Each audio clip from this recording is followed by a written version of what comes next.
Yeah. My favorite. It's Judd's Hockey Show. The guys coming in, the guys that we're in, they're playing their butts off. It's a lot of fun for the coaching staff to get the efforts that we are getting each and every night, and we expect them to continue to do that. They have set a standard for themselves at this point, and that work ethic standard is extremely high.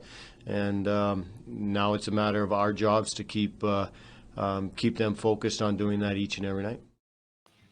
We got problems. Dean Evison.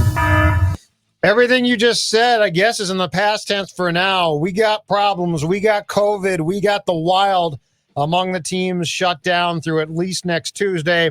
It's Judd's Hockey Show. Judd and Declan Goff. And Dex, we were going to do this show reflecting on what was supposed to be the Wild's Thursday night tilt against the Avalanche in Denver. It did not take place. And in fact, now the Avs and Wild both have had to shut down their facilities and their seasons for the time being. And the last game the Wild will have played would have been Tuesday night, now that we did actually a live Judd's Hockey Show that people can catch on occasion when we do those. And I got a question for you. How confident are you right now, Declan Goff? Because every sport's its own entity, and each sport has its own challenges when it comes to COVID. How confident are you that we're going to get through this, given that we have now had, Carolina and Dallas were shut down to start the season. Buffalo is now shut down. I think the Devils, Dex, have something like 17 COVID cases. Yeah. The Avs have shut down. The Wild shut down. They are, at least for the sick Wild players, they are sending them back here in basically a medical plane. What is your confidence that we're going to get, that hockey is going to get through this? Now, football did, baseball did, and basketball, I don't think has had as many problems. I mean, I'm confident they can get through it.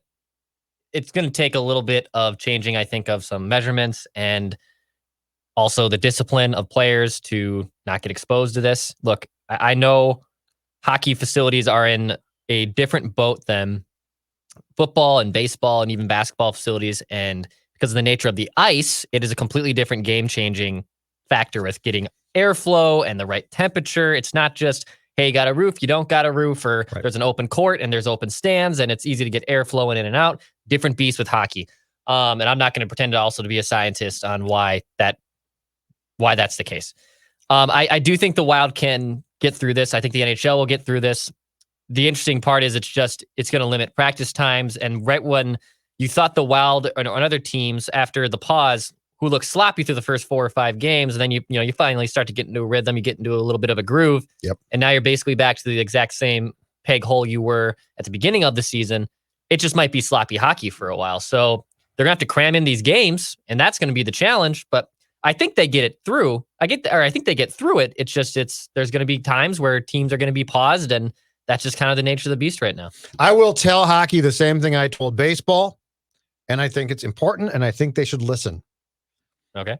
Don't be afraid to find a way, and I don't know if it's win percentage or what. Oh. Don't be afraid if you don't play 56 games. Like, this is so outside of our scope of the box, right? 82 games, right? And it's this and it's that.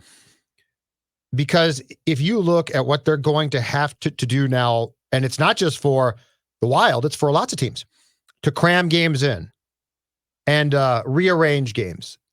And right now, Declan, it potentially sets up that the Wild schedule is going to be absolutely nuts. Like they could be playing 18 games in a month, basically, something like that. Don't be afraid to find another way to determine playoff spots if you get to, like, let's say 52 games. I'm not saying play 40. But I said the same thing in baseball. And I think the Cardinals and Tigers, but I think the Cardinals went fewer than 60. But with the amount of teams, and I would guess that this is going to continue to be a problem at different times. Sure. So like the ones that we just talked about that have been shut down are not going to be the last ones. I think the league has to come to a peaceful resolution that you might not get everybody to play 56 games. And if you play 52 or you play 50, it's not going to end the world. Correct. The integrity of the game for the lack of a better word, is already in question right now with it being a 56 game season. And by the way, like I am for the shortening of the season in general, COVID or no COVID situation. But like, I can't stand hockey culture of this is the norm and this is the code and this is the way we do things. It's the same thing with fighting. It's just because we've always done something a certain way. Like just apply that logic to life. Apply that logic to any other situation. We've always done certain things like this. So why do we have to change it? Sure. 56 years ago, some people and genders and ethnicities weren't allowed to vote. Oh, well, we've always done it like this. Like you eventually have to change and you adapt, and that's just how life goes, man. So like, don't give me the bull crap of well, we've always done things a certain way. No. We are in a ever-changing world right now. Get used to it. Right. And most importantly, too, you've now come down from the normal 82 games to 56. So don't freak out if the Wild plays 51. Like find a way on their percentage of wins, whatever. I'm okay with that. To seed them correctly. That's fine. But that's the one thing is because I think if we adhere to, well, if we don't get fit, there is no reason to get guys hurt for this season. Like there is no reason to push this so much. I will say this. I think the one thing that the Wild experienced before their shutdown that comes in handy now because it's going to be absolutely necessary. No matter what the Wild thinks, it's going to be necessary is this. You are going to have to play probably a lot of games when you get back in a consolidated schedule at times. The fact that you now have, I think, 2 goaltenders who you're confident in is potentially huge. Because before it was, well, Talbot's going to start and then Capo will come in sometimes. And then Talbot got hurt and Capo played. And I'm not saying he's Dryden, but I thought he was pretty damn good. He was fine.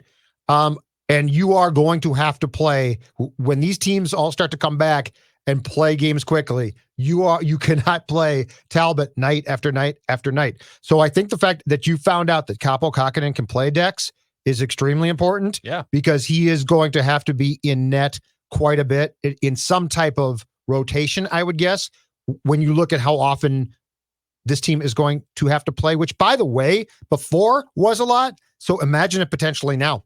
Absolutely. And I think it's a good conundrum for the Wild to have that Capo showed up and played well. I don't think it's Capo pressing Talbot for his job necessarily. I think it's good that the Wild have a tandem system here that works well for him. I think Talbot's looked well. I think Capo's looked well. These all have been really good things for the Wild. So that's why it's frustrating with the pause, because you're going to get Kevin Fiala back for that 4th game, and that was kind of going to be the most anticipated game of the season to see how Fiala would do. Jared Spurgeon might get with healthy, all though. them, and now Spurgeon might get healthy. It accelerates Dumba's return to the ice. So there are some good things with the pause. Dumba coming back, you think? I'm unsure on that one. That knee twisted real weird. That knee twisted. Yeah. That knee. Now I think Spurgeon's probably a concussion is my guess. Yeah. So hopefully he's fine. But the Dumba one scared me. All right, let's get to this since we've been talking about talking about COVID and schedules, which is after a point in time sort of like okay. Let's get to some fun stuff. Reckless speculation. Reckless speculation. Reckless speculation. I got a bunch of it. Okay. I have centers. I come to you. I am a waiter at a high class restaurant, and I come to you with a platter of centers. Okay. Because I mean, this team needs. Eventually, they got to get one. Like I don't know if it's 2021 Declan Goff, but eventually they have to get one, right? Yeah. Like you've got there's no. Well, if we wait for Rossi and he develops at some point in time here, even when Marco Rossi plays for this team, you're going to have more than that and address this position. So I come to you with some reckless speculation. Okay. So I will start with this one. The first entree that I have for you is a guy that we brought up on Judd's Hockey Show after we did it Tuesday following the Avalanche victory over the Wild. Sam Bennett. We have more here now. So let's see here. Let me get this right. So he's 24. He was selected 4th overall in the 2014 draft by Calgary. Yeah. Of course, being that high a pick, he was counted upon to become a top 6 center. It did not happen.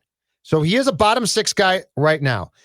A report on Hockey Night in Canada came out last Saturday that I think was passed along by Bennett's agent that Sam Bennett wanted to be traded. Mm-hmm. The Calgary Flames had no knowledge, supposedly, of this. So basically, the agent went to Elliot Friedman, who is a Schefter type when it comes to hockey reporting, Absolutely. and said, "My guy wants out. I want you to report it." And the Flames are like, "What? Huh? Thank you." Well, here's the progression of the storyline. Last night in their game against the Jets, Sam Bennett was a healthy scratch. Oof. He right now has 1 assist and is a -5 so far this year in the games that he has played. All right. I'm going to start with him. Your thoughts on getting a guy who was the 4th pick, who's 24, so he's not an old man. Right. There's clearly upside there. And he might have been buried in with a team that he has not thrived with. Who knows why? Or he might just be a disappointment. But I think that you get him at a fairly reasonable non-Pierre Luc Dubois price. Oh, yeah. Right? 100%. Fair enough? Yep. Okay. Your thoughts on Sam Bennett? I'm intrigued by Bennett. So Bennett was a very talented rookie, highly touted prospect. Since then, he's kind of hit a wall. He's not maybe a top 6 guy, but as I've told you, I'm looking for any competent center. And by competent, I mean a step above Nick Bukestad. I know. I mean Yes. a ceiling that is not I hear Nick you. Bonino. Yeah, Pierre-Luc Dubois is not coming here right now. For sure. So you're right. So I as much as it would be fun to have Dubois or Laine here, that wasn't going to happen. Sam Bennett. Okay. So Bennett doesn't shoot a ton. He doesn't shoot a ton. That's all right. I'm okay with that. Last year in the playoffs for Calgary, scored some big goals. 5 goals in 10 games. Sam Bennett did. Mhm. A nice little playoff run there. Mhm. I think what you do here is you trade player for player. And honestly, and you're going to make this sound like, well, of course you would do this because you want him off the team. I would do a straight up swap Marcus Johansson for Sam Bennett right now. Do you think Calgary would do that? I think they I think would. they'd be looking for a little bit more. But I do think that's like that could get you down the path. If you want to do Marcus Johansson and a 4th round pick, I'm entertaining that trade. I'm 100% entertaining that trade. Number one, Johansson is like as much as I rip him, he is a better player right now than Sam Bennett is. He is a better player. Yep. He's a pending UFA, so Calgary wouldn't be on the books for him. And Sam, I believe, is a pending RFA. So you would control the rights. I understand where 2 or 3 years ago you would say that that's all you could get for Sam Bennett, who was coming off his 4 straight double-digit goal season. But he's disgruntled. He wants out, and Calgary probably wants to get him out too. So I don't think it's going to bust the bank to get him here. And if you can just trade a player for a player with a low to mid-tier draft pick, make the call. And it's worth a chance. Yes. It's worth a shot. Because guess what? Best case, second line guy. Right. Like, let's say he gets here and sort of takes off. Right. And 24 is not done. And keep in mind, too, and I know we'll go down to the next target as well, with the Canada. It's going to get spicy. With the Canadian. It's going to get spicy in the studio. Requirements for quarantining and stuff, it's going to take him a week to get here. And with the Wild season paused, I would honestly, I know the Wild aren't thinking like this, but I'd make this trade sooner rather than later. Well, yeah, right now would be the ideal time to make it. Right now, so you can accelerate this whole quarantining process. So, yeah, I would absolutely entertain it. And just to be clear on his contract, Sam Bennett is in the 2nd season of a 2-year, $5.1 million contract. His cap hit right now is $2.55 million, and he's scheduled to become a restricted free agent after the 2021 season. Okay, I'm all in. Okay, I'm all in on that. Okay, I like that trade. Hold on. Look at me, fixing the Wild. Bill Guerin listens to the show. Friend of the show. Wait for it. Yep. Reckless speculation. Reckless speculation. Trade talk. Reckless speculation. Reckless speculation. Whoa. A lot of speculation. It's gonna get even more speculative right Okay. now. Because this one's gonna cost you more. This one's gonna cost you more. This player's better. This player's older, but this player would immediately step in, no questions asked, and be your number 1 center. Yeah. Are you ready for it? I'm ready. Montreal Canadian, and by the way, a guy that was centering their top line at one time not long ago, not this season, but last year. But he's been overtaken by guys like Suzuki. Is it Kotkaniemi, I believe it is? Sounds correct. I think you just have to say it quickly. Anyway, 28-year-old Phillip Danault. Mm-hmm. Daniel. Okay. Or I'm sorry. He's 27 right now. Yeah. He's going to be 28 on February 24th. So very soon. Happy birthday. He is in the final year of his contract. He will be a UFA, but he would cost you more. But he would step in right now and center your top line. No questions asked. He would. No questions asked. What are you willing to pay for him? Okay. And how much value do you put on him? Because clearly, if you make this trade, you would very much have an eye on then re-signing him and retaining him and opening day of training camp 2021-22 would probably be Danault and Marco Rossi as your second line center. That's my guess. Yeah. Danault, as I like to do there with the heavy French accent. I mean, he is the number one center. He's an analytics darling.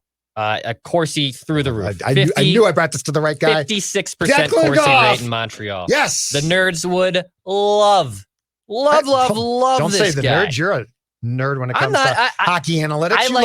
I like to look at them. I like to apply them with the eye test. I don't just throw them out at will. Okay? You treat them like you're dating life. You're dabbling in them constantly. Yeah, there are always options. I want to keep my options on the table, Judd. That's exactly what it is. You can't be afraid of life. He's also very responsible. He can play both ends. Even with his offensive and defensive zone splits, they're pretty almost right down the middle. So he can play an offensive game. He can play a defensive game. Here's another big factor. The dude can absolutely win a face-off. Career 54% face-off guy in Montreal. Oh, you're singing my language. Yeah, this would be a number one center acquisition. And even though he might not be a number one center on most teams, he is by far the number one center on the Minnesota Wild if they were to acquire him. Now, the compensation, I gave you a chump change offer for Bennett, and that's because, well, Sam Bennett's worth is at the thrift store right now, and I'm trying to get prices marked down from original dealers. So, gotcha. I think you're gonna have to start with probably a first round pick. Fans wouldn't like that. When you've got two. And you got two, though. So one of them is going to be from Pittsburgh. One of them is your own. I think you start with a first-round pick. Okay. I think that is the starter there. Okay. Now, where do you want to give up? What do you want to give up? I don't give up Matthew Boldy. I would give up Matthew Boldy for the right guy. I wouldn't give up Boldy for this guy. Okay. I'm gonna rule him out. But if you're giving there. up a first-round pick, you're starting with a pretty good piece of real estate right there. Mm-hmm. Like, that's very fair. So that's the issue here. I don't think you'd have to add. You would definitely have to add. I don't think that you would add a top prospect to that. No, I don't. The first round pick is the prospect sweetener, if you will. Correct. I don't think you have to throw in a Matthew Boldy. Is there an existing player that Le Havre, Le Montreal Canadien? Is there an existing player that they could use that you could put in? And keep in mind too, they have demoted this guy from basically their top guy to their third guy. He has value. He's still an attractive player, but they have basically, by their own admission, quickly found guys that they deem to be better too. So the problem is... So this is, just to be clear, from my end, this is not the Pierre-Luc Dubois sweepstakes. Mm-hmm. This is an attractive player. The other issue you have here is if you want to throw Matthew Dumba's name into the ringer, according to capfriendly.com in Montreal, they have 4 defensemen all making north of $3.5 million. Shea Weber making a pretty penny. Yeah. Petrie's making a pretty penny. Damn, he's been good this season. Joel Edmondson's making a decent money, not breaking the bank money. Former Blue, yeah. So you can't really say, well, just throw Matt Dumba in the first round pick, call it square. Like, I don't know how that would work for Montreal. They might not take that. They might not take that. So I think you're looking at a first round pick. I don't think I can part with Jordan Greenway at this point. I obviously can't part with another center because I'm so starved for them. You have to get creative here. So it's a first round pick and something else that I'm missing here. I'm just trying to figure out what would be a fair trade, and I'm struggling because right now, if it was, let's just say it's Jordan Greenway. Let's just say it for the sake of this argument. He's having a nice start to the season. He's young. He has upside. He has RFA rights. You can control him for a little while. That's a lot. First round. I don't Jordan think I do Greenway a first round pick in Greenway right now. Yeah. I think I do. I think I would talk either one of those, but I don't think I would talk both of them in the same deal. So I would talk, if you want Greenway, you ain't getting my first round pick. Mm-hmm. And if you want my first round pick, you ain't getting Greenway. But I will talk about either one of those. And just to circle back on that point, if you're going to get a center who you can plug in at your one, you are going to have to give up something the fans won't like. Like Correct. that's just the price of it. Yes. So you can't say, well, Greenway's off to a great start. How could you do that? Okay, he's off to a great start, but he's a wing. Yep. He's a wing. Now, the thing with Montreal that makes them intriguing, as far as a trade partner, though, is they're really damn good. Like they are playing great. They're Stanley Cup good, which I didn't I didn't see. expect that either. Yeah. And they lost shockingly, I think, to the Sens last night, who hadn't won since they beat Toronto on opening night. So, but that being said, it's hockey. That's going to happen.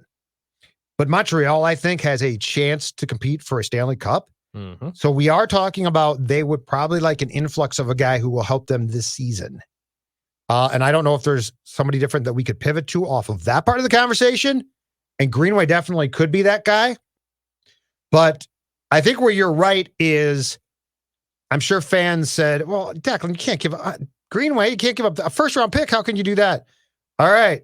If we're talking about solving this problem and we're talking about getting a center here, and you would also have to check with his representation to make sure that he would sign here long term. Mm-hmm. Like you can't have him come here and take off as a UFA after 2021.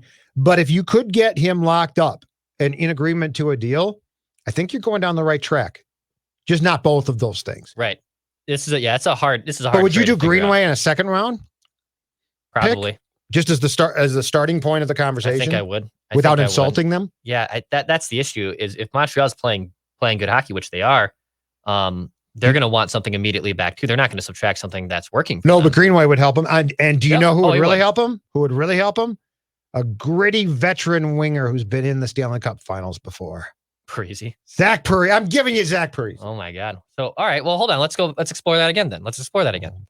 Oh boy, this Yep. is getting good. Yep. This is getting good. Hit it. Let's see. I had gone off of that to do something else, but hold on. Reckless speculation. That's right. I got the button bar. Okay. Let's go back to that conversation then. Yeah, go ahead. So if it's Zach, All ears. I'm all ears. if it's Zach Parise, Yep. I'm interested in that. Now Montreal has next to no cap space, which is a significant issue. Yeah, So that's- do the Wild. Yeah. Which is why Greenway probably is attractive, right? But they would definitely probably be intrigued by a playoff vet in Zach Parise. Okay, that's so let's say it's your first round pick and Zach. Because they would want something man. like they're not going to just take Zach and be like, that's great. Yeah, right. Yeah. They're probably going to want they're going to want a piece of future collateral, and if they're going to take a present one. I think Greenway to me falls into the sweet spot right between those things because he's still young, Mhm. but he would help you immediately. Mhm. So that's what would get me around. The packaging with Greenway wouldn't have to be as good. Well, so they would be buyers. So I mean, yeah, they'd be okay with the shorter return. I can see that. So it'd probably be Zach and your first round pick. and I guess, yeah, maybe your first Because round they'd be pick. taking on salary. They wouldn't, Yeah, but I mean, he could help them. He could could. help them right now. he could. And Toffoli's playing awesome right now. Jonathan Drouin, I've always been a big fan of. I think the Wild tried to get him when he was being traded by And Tampa. Check this out too, and this is on Cap Friendly too. Montreal has 3 third-round picks, Yep. 3 fourth-round picks, 3 fifth-round picks, 2 second-round picks, and a first-round pick. So they have capital to give up. They have draft capital to give up for 2021. Who runs them? Rick Spielman? I don't. So yeah, they have a first-round pick. They have 8 7th-round picks? They have the Tampa Bay Lightning second-round pick. They have the Chicago Blackhawks and Capitals third-round picks in addition to their own. They have the Blues and Kings fourth-round pick in addition to their own. I was set to fire Bergevin like 2 years ago. Honestly, and if we want to turn this into a Montreal Canadiens podcast, they're going to be buyers at a deadline because they have draft capital to give up. They have a ton of draft capital to give up. Yeah. It's fitting them all under the salary cap, which is going to be a difficult move. So they will probably have to shed someone. I don't know. I'm just throwing a name out there, like a Paul Byron or a Brandon Gallagher. Gallagher has a limited no move clause, but yeah, that would be it. I would take a chance on Phillip. I absolutely would. What is Edmondson's salary for them? Do you have that? You said Edmondson's, Joel Edmondson. Edmondson, yes, who played for the Blues previously. He is making Joel 3.5, and he has a he has 3.5 through 2024, and he has a modified no move clause. Because I would think that you could upgrade on him defensively. Yeah. Like Weber's turned out to be damn good for him. Which, by the way, I hated that trade at the time. Yeah, I said, how can you trade PK Subban, who I loved, And he's not going anywhere. Weber's No. He's that contract is stuck. His contract is nuts. So His contract is nuts. yeah. Well, one last one for you, and it's not in Montreal. Reckless speculation. He's a UFA after this season, and he's my guy. You pick up the phone and try to get Ryan Nugent-Hopkins from Edmonton. But you have been stalking him. I should file some type of report with the Canadian Mounties against you for this. You have been stalking this man for 4 years. Would you give up a first-round pick and Jordan Greenway for Ryan Nugent-Hopkins? How old is he now? Ryan Nugent-Hopkins is only 27. Good God. He came in the league at 18. He's been in the league since like 1964. Yeah. I don't know that I would give up Greenway in a first round pick, but I would again give up one of those and something else. I mean, I like him. Edmonton's a mess, by the way. They have no second or third round or fifth round picks this year. They are a mess. They have, I do believe, the best player in the game today in Connor McDavid. But my God, they're the Angels. I mean, no defense. Yes. Yeah, he's Mike Trout. Yeah. Trout. But I mean, Draisaitl, phenomenal, right? Oh, he's great. McDavid, phenomenal. They have RNH, damn good. They have high-end talent up front. They're incredibly fast, but they never build that blue line. They've got one key guy out. Oh, they're just a mess. So, yes, I would definitely make that call. I would definitely. But I think of all of the names that we've talked about, the realistic one who would intrigue me, because I think that you could just plug him in and be done as long as he agreed to extension, is Daniel. Yeah, that would be your the Bennett one. I actually like the idea. I just don't know what I'm getting. Right. Like, he might be a bust. If you can get, like, that's where I'm saying with Bennett, you can just swap out bad situation for bad situation. Like, he wants out. You're right. The trade's a wash. Like, if best case scenario is Sam Bennett works out, worst case is it's just like Galchenyuk and you're able to bail and you're gone. So, all right, hold on a second. So that's it for trade. Reckless speculation. But that's not it for this. Reckless speculation. This is not a fun one to do, but I think it needs to be done. And I don't think we have fleshed this out on the podcast yet completely since the news came down. Marco Rossi. He will not be returning from his homeland of Austria, correct? Right. He had COVID-19 when he was playing overseas previously. He sat out. He got past it, which is great. He then played one game for his team overseas before they shut down operations completely because of a COVID outbreak with them. He then came to North America and played in the World Juniors in Edmonton for Austria. He was captain of that team. He felt tired while playing. He had blood work done for a physical to join the Wild and in training camp after the World Juniors came to an end. And that's where we hit the major snag of, yes, COVID-19 affects young people. Yeah. He's 19. He has an undisclosed issue, a post-COVID issue that caused them to shut him down completely. He's been sent home, according to our buddy Michael Russo of The Athletic. He will not be returning, at least for the 2021 season. He is done. He hopefully is going to be absolutely fine. I think the expectation is he's in great condition. He's young. He will recover and be fine to play. Hopefully for the Wild beginning in 2021-22. Let me tell you why I think that this is a big deal beyond the health concerns, Declan. Because that by itself is a big concern. But beyond the health concerns, I think this is a big deal. Because in a 56-game season, on a team where Rossi plays a premium position at which this team doesn't have those guys, I thought it was an ideal opportunity to get him here, sort of get him in. I'm sorry, but with all of the weirdness in sports in 2020 into 21, I don't feel like these years are your normal years. Some leagues aren't playing the same amount of games. Things are going wrong, and I think people accept that. So I thought that this was going to be a really good opportunity to get Rossi here, take a look for 6 games, and then probably keep him here, and ideally to have him center the first or second line, and to get him what I think for next season would have been invaluable experience, like a really great start. Now that's all wiped out. He can't play at all I think that this is an underlying big deal in that sense, because with the dearth of centers that this franchise has, I really do believe that they would have kept him on the roster, kept him here, and that if handled right, it would have been a really valuable opportunity for a kid to learn. It's a scary situation for him. And yeah, I mean, at this point, you want him to just focus on his health and get healthy. COVID situation, and that's what we're seeing more and more with people who have COVID, especially younger people. It's not just, look, I had a bout with COVID. I got over it pretty quickly. It didn't affect me too much.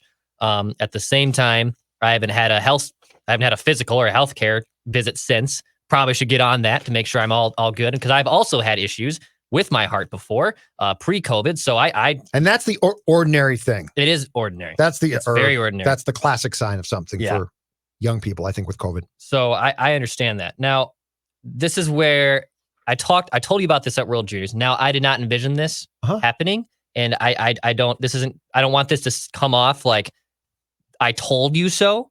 But when he went to World Juniors, I made the claim that I think best case scenario, if he wants to play with the Wild, is Austria gets out quick and he doesn't suffer a significant injury, because then he has a better chance of getting here quickly, better chance of probably making the team and sticking around. And now he contracted a viral virus that is a global pandemic that none of us saw happening. I was hoping that it wouldn't be just a physical upper lower body injury that could keep him out. Right. But that's where I wanted him here immediately, and said, and even consider the possibility of him just skipping World Juniors, because I thought this team was so starved for centers. He was going to make the team, be here past that 8-game minimum where you can loan him back, because right now, you're throwing out Victor Rask on the first line because you have to. So it's a bummer. It's a humongous bummer. And that's where I want him to just focus on his health and get himself ready for next season. He's out indefinitely. But that's where I'm not saying him playing World Juniors was a dumb idea, because any kid that has an opportunity to he should have. It's a great tournament. I know I'm not crazy as World Juniors as most hockey nuts, but I completely understand the passion and spectacle of it. It is a fun tournament.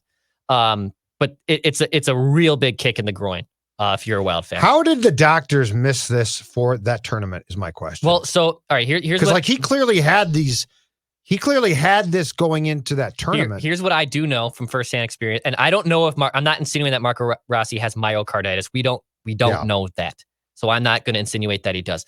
But as someone who has had myocarditis, it sneaks up on you, and all of a sudden it hits you. So I had a really bad cold the month before. I had a really bad cold for a week. I did travel, and I just had runny nose and a really bad cough, like a mini flu situation, essentially. I thought I had gotten over it. A month later, I traveled again. I don't know how I got 2 trips on an airplane in a month, because I don't have the money to do that, but somehow I did. That's what credit cards are for. And I was snowboarding, and all of a sudden, like, just this wave of chest pain hit me, and I thought it was just the altitude, because I was in Colorado, which is a different altitude. Yeah, I just felt like I couldn't breathe. Sure. I got in there. Yep, they just said, yeah, my heart. They did a heart scan, and they found that you have what's called myocarditis. And I said, well, what the hell is that? And it goes, well, it's an infection on your outer heart wall. And they asked me, have you been sick like within the last month or two? And I said, well, I had a really bad cold a month ago, but up until the last 3 weeks, I've been like, I have felt fine up until me in this Guardian hospital. And they're like, yeah, I think what happened was, what's really normal is these colds, you think they go away, but what happens is the virus attaches itself to your outer heart wall, not inside your heart. So it's still scary, but not physically in your heart, but it will attach itself to your outer heart wall and cause another spread of the virus. So it snuck up on me just like that. So I can understand how a doctor would miss this up until the last possible moment. It is scary. It's a freaky situation. Yeah, that is scary. I mean, it was bad. And it's complete rest, right? Yeah, just they. Or you're supposed to rest. They're supposed. They told me I could have went snowboarding the next day when I was literally, in a Guardian. I was like, dude, I'm not going snowboarding the next day. I'm like, I'm not. That doesn't sound like a good idea to me. But no, it was just rest. It was very rest, and they told me to monitor things, and then I had to obviously do some follow-ups once I got back, because all this happened in a Colorado hospital in the mountains. So when I got back to Minneapolis, I had to deal with that stuff. But I got past it, and I was fine. But it is something now I have to monitor, because as anyone knows, if there's one thing that happens to your body that you should always be wary of, once it happens once, it's your heart. So yeah, you get on 2 of them. You don't. There's not a backup. Yeah, and a bad ticker can really, unfortunately, as it has not just not just past it, it has ended some amazing lives because you just don't have a good ticker. So Yes. that is my Declan Goff health update. Well, we're glad how it you're relates okay. to Marco Rossi in a way. But I wanted this kid to Yes. be able to play, Me too, damn it. Dan. I I wanted to agree. see him play. I wanted to see him develop, and now it's going to take some time. All right, the final thing. In fact, hold on a second. I'm going to get some hockey appropriate music for this. Okay. New segment on Judd's Hockey Show with Declan. We're going to call it the Wild Stock Report, and we're going to do it every week, okay? Your top 5 and bottom 3 on the Wild right now as far as your perception of the stock of that player. So this is a living, breathing, fluid list, okay? It's not just the 5 best players or the 3 worst. It's guys who you deem to be at their best or worst. And the only thing that I did for the initial one was I didn't include guys who just came off the taxi squad. So, like, I didn't include your guy Jerry in my bottom 3. Sure. Because, I mean, he's not going to play that long. Or what, Luke Johnson, right? Like, I'm not going to pick on guys who are just playing a quick role here. So, I will let you start. Oh, okay, I'll start. And let's go back and forth. Okay. Let's start with our top 5 current Wild players as far as if we were buying stock. I will go from 5 up to 1. So I'll start with 5, then you'll go 5. Is that what we're going to do That's here? fine. Okay. You pick the rules. All right. I will start 5 to 1. number 5 for me, Jonas Brodin. I'm going with Jonas Brodin to start. Now, Jonas signed that big contract. We all know how reliable defensive forward he is, and we have seen that already. We have seen moments that have been noticeable that even you can tell that he has broken up good plays and he's been in the right position. I've loved what I've seen from him. Here's why he's number 5 for me. Jonas is finally starting to shoot the puck a little more. So through 11 games, Jonas Brodin is averaging a career high of 1.9 shots per game. That is almost a full shot more than he has averaged in his career. Now, Jonas is never going to be, he has never shown he can be an offensive juggernaut. He has teased us before, and he's been on power plays. He has the tools to do it. He just doesn't use said tools in the shop. Yep. So for me, number 5, Jonas Brodin. Okay. Let me go to 4. Yep. Number 4. Yep. Go through your top 5. For me, it is Kevin Fiala. Kevin Fiala, number 4 for a few. He could be higher on this list. I thought he'd be higher on your I list. thought he'd be higher on my list. You have a man crush on him, so I thought he'd be higher. I do. All right. Obviously, the suspension limited him to without the 3 games, so that kind of puts pause on a little bit. He got off to a slow start in the first couple of games, then has ramped it up over the last few. And even though I would still like him to have a few more goals, and I know he would too, his demeanor and the way he carries himself, I've yet to be frustrated with him, and I love watching him play. And as you said, the man crush is there, so he's number 4. Absolutely. Number 3, Jordan Greenway. Jordan Greenway has quietly led this team in points. Who the hell would have saw that coming? I got the music. Don't worry about it. Nice. Wait. I'm going to change it. Oh, you are? Yeah, You've got, okay, honor protection. Yep. Oh, all right, I like it. Hockey Night in Canada. Oh, yeah, let's mix it up. So Jordan Greenway, going into that last Tuesday game, only Leon Draisaitl and Connor bleeping McDavid had more points 5-on-5 than Jordan I saw Greenway. that stat. Yeah, that's remarkable. I don't know what the prop bet was for Jordan Greenway to be 3rd in points through 10 games, but you would have been a rich man if you put money on it. Billy Guerin's talk with Greenway after the bubble worked. I agree. I mean, it worked. There's no question about it. Yeah, he's off to a great start. He's doing everything we wanted. Yes. He's doing this is what you wanted. And it's quiet. It's not like he's doing things in an insane sexy way. I would say either. It's not like he is scoring super gritty goals. He's just doing what he is supposed to always been doing. Exactly. You know? That's exactly what it is. Just work your ass off, dude. Yeah. Number 2 for me, Joel Eriksson Ek. I have Ek as number 2. Okay. Same thing, similar to Greenway.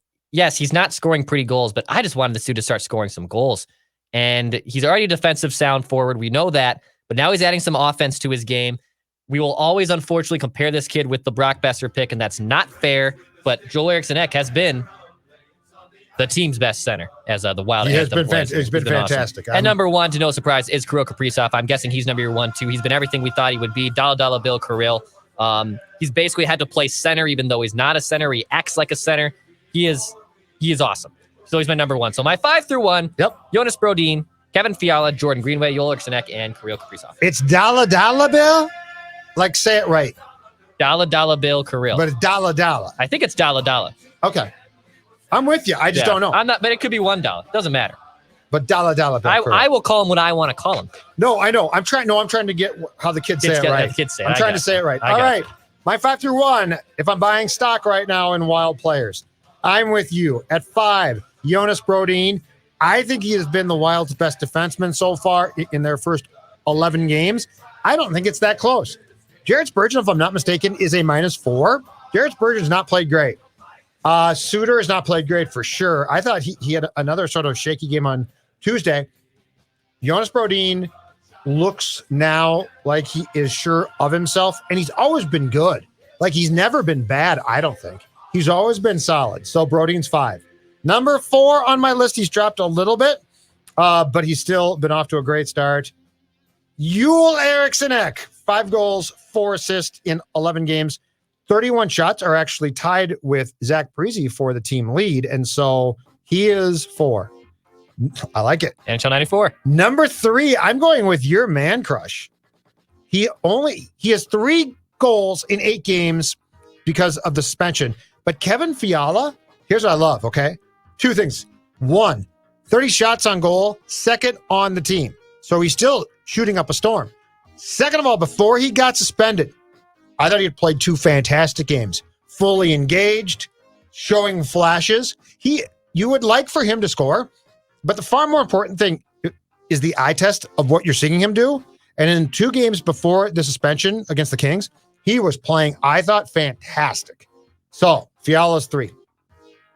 Number 2, give it up for Jordan Greenway, man. 2 goals, 8 assists, 10 points, 11 games. If we're going to hammer the likes of Greenway and Charlie Coyle for not doing what we want, then when they do, I got to give them a ton of credit, because the job's not a great job. Like, it's a lot of getting beat up and beating people up in the corners and doing a lot of the grit work. Greenway almost has, and he's a better player, but it's like he has taken a page from the Marcus Foligno playbook of how to apply yourself. Yeah. But he's got more talent. Yes. So it's a win. It's a win-win. And then I'm with you. Dalla Bill Kirill. But can I give you one gripe about him? Sure. And I think we talked about this Tuesday night. We're gonna go with this. Yep. But I looked this up to confirm that the Judd eye test was correct, and it is. So 3 goals and 9 points so far in 11 games. 17 shots is 10th on the team. Yeah, he's got to shoot more.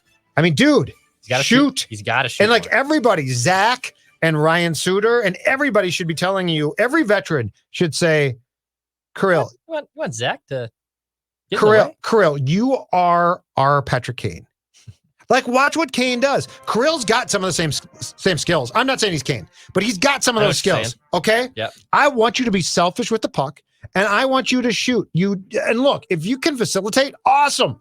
But your number 1 goal should be to score goals. So 5-1 for me. Brodin, Eriksson, Fiala, Greenway, Kaprizov. All right. Bottom 3, because I think 5 is too much. I tried to do 5, and I'm like, no, I'm basically just picking on guys. I think the 3, what I think that we can call the hat trick of disappointment. 3, 2, 1. Who is your third one? Third one for me is Nick. Bottom 3 is Nick Bukestad. Oh, I like it. Now he might not be on yours, and he might not be on everyone's. He's not, but I applaud your work. I don't know what to make of him. He had a horrible debut. Then he strung together a few games where he was noticeable in good ways. Yes. And I thought there was something maybe he's all right. He's not a number 1 center, but maybe there's something to be said here. No, he is who he is. At this point, he's a bottom 6 guy, and he's big. He's tall. You'd think that he'd be able to be the guy he was in Florida when he scored 20 goals. No. The effort and he does not apply himself, and that has been a knock on him since the Gophers. Since the Gophers. And Dex, I will tell you right now, in covering him as a Gopher, sure, I saw him and thought, oh my God, that size and ability, he's going to dominate. Way too rarely did he, and we're talking college. So we're talking a guy like him should take it to everybody a lot. Right. And he never did. Not consistently. He's a passive human being, and he plays hockey like he lives life. He's gifted. He's got gifts, but he doesn't apply them. And in this league, when you don't apply them, that's how you become a 4th line guy, or he'll bounce to take your pick next. The Carolina, Hurricanes or something. So number 2 for me. Yes. Zach Parise. Zach Parise, number 2 most disappointing player for me. I have to push away from the table. Oh my God. I'm starting to get a little concerned here. Oh my God. Starting to get a little concerned here. I didn't see this coming when I did this exercise. I know he's been in front of the net. He's been in his Parise areas. His shooting percentage is very criminally low. He's fired enough shots on net.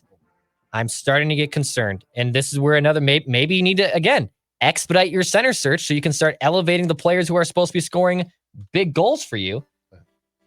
But Yeah, I'm play more music. I'm starting to get a little concerned. He's starting a ton in the offensive zone. His Corsi is awful, 41%, which means the teams are out shooting him heavily when on the ice. I'm concerned. I'm starting to be concerned. Oh my God, I can't believe that. That's a hot take, but I'm concerned. I didn't see it coming. I'm Number concerned. 2 underachieving bottom stock guys. Don't buy stock right now in Zach Parise. I wouldn't. Or maybe you can make the case because the stock is so low, it only goes up. I don't know. Do what you want to do with your stocks. That's not my exactly. It's my stock. So I think I know who your top one is. And my number 1 is Marcus Johansson. Yeah. It wasn't even going to be just my number 1. The top was obvious. My number 1 on the bottom 3 is obvious. It's Marcus Johansson. The sooner we can get on with this. So the game he got hurt in, and he's now on the COVID protocol list. He actually played pretty well. But before that, yeah, you're 1,000% right. So my bottom 3. He's not that good. He Nick just doesn't Bukestad, Zach Parise, Marcus Johansson. Good luck topping that. No, look, I really can't. Number 3 on my list, I don't care what he does, and he can't skate. He's trying. Victor Rask. He didn't make mine. He almost made number 5. He makes for my most impressive. 3 goals in 11 games. The one good thing is that I did see in the game against Chicago last night, Nino Niederreiter scored his 4th goal, so he is now winning the race with Rask on guys who are traded for each other, the goal scoring race. But I put Rask at 3. The problem with Rask, and the reason why I like him on my list personally, is I want to remind this team. I'm going to play this just for you. Oh, I heard it like 5 times last night, or 6 times. They won at home. They beat the Panthers. Hey, can I tell you quickly? Yeah. Last night, I commandeered the wife's computer. I had mine, which I was trying to fix because I had some problems from a cup of coffee that spilled in it. I did fix it, I think. My phone and my TV. I had 4 games. Rangers and Caps on the main TV. Carolina and the Blackhawks on the phone. God. On my wife's computer, I had Blues and Coyotes. Mm-hmm. And on my computer, I had the Stars and the Blue Jackets. Wow. And then I can only make it that far with Chelsea Dagger before I want to jump out the window. So you love that song. No, it's awful. Did you see the Kane goal last night? I did not actually. I'll look it up though. Well, unbelievable. All right. Victor Rask is 3 on my list. Bottom 3 Wild players. Sell the stock now if you dare, if you can. My second one, I thought he would make your list because I thought he was going to be not good, but I thought he was going to be good enough, and he's just not so far. Nick Bonino. Okay. Yeah, so the positive on the former Pred is that he has won 55.9% of his faceoffs. He is easily the Wild's best faceoff guy. That's not saying a lot, okay? No, it's not. But he has 1 goal and 1 assist in 11 games. I believe he was on the second line to start the season. He's now down to the 4th line that they played. I believe he was on the 4th line in Colorado at Ball Center on Tuesday, and he's a -6. I don't know. There's a lot here. I just don't think that there's a lot here. And again, he's a guy who's definitely being asked to do too much because of the fact that this team lacks guys at a key position. And I'm with you on number 1.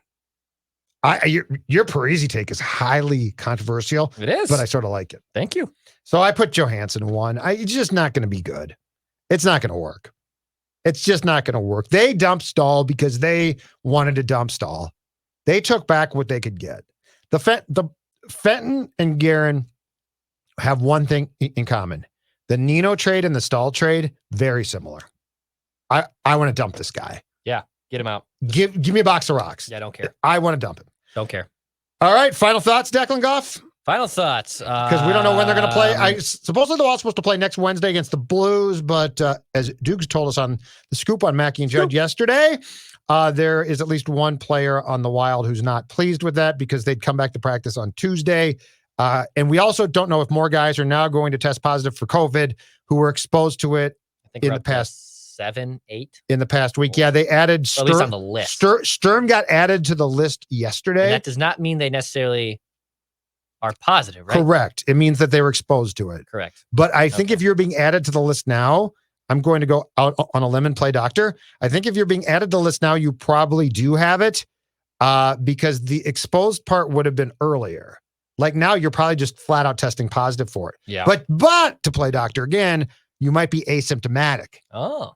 because these are young people, and I think a lot of young people do end up. The problem that I don't know is if you can have, and my guess is the answer is yes. Can you have issues? Because I think when Rossi got it, he had a very he had a very mild, Yeah. the symptoms weren't bad, but then he had a long haul problem. Yep. So that's the concern is just because you get it and you're done with it quickly, Correct. when they give you the physical again, are you fine? And the answer is not always yes. I know I'm going to get notes right away. Look at this. I know. Listen to doctors, people. Stop playing doctor. I know. Well, I'm saying it to other people. I'm not saying that to you. right. But I am playing doctor. Okay. I'm playing doctor. I'm playing medical doctor right now Okay. because I watch a lot of TV. Law and Order, Emergency. I was into some Judge Judy. I love me some Judge Judy. If we're gonna wrap Yep. with trashy television right now on Judd's Hockey Show, Yeah, I really don't watch Judge Apple, Judy too Spotify, much. Score North. Yeah, I love me some Judge Judy. I don't know why. I've always have. I love that she's just a great stickler. Oh yeah, she likes to Yeah. put it right to it. Yeah. And you know what? People deserve it. Yeah. All right, we are done back on next week now, since I guess we don't know the Wild's exact schedule. Declan, do your thing. Pass, shoot, score.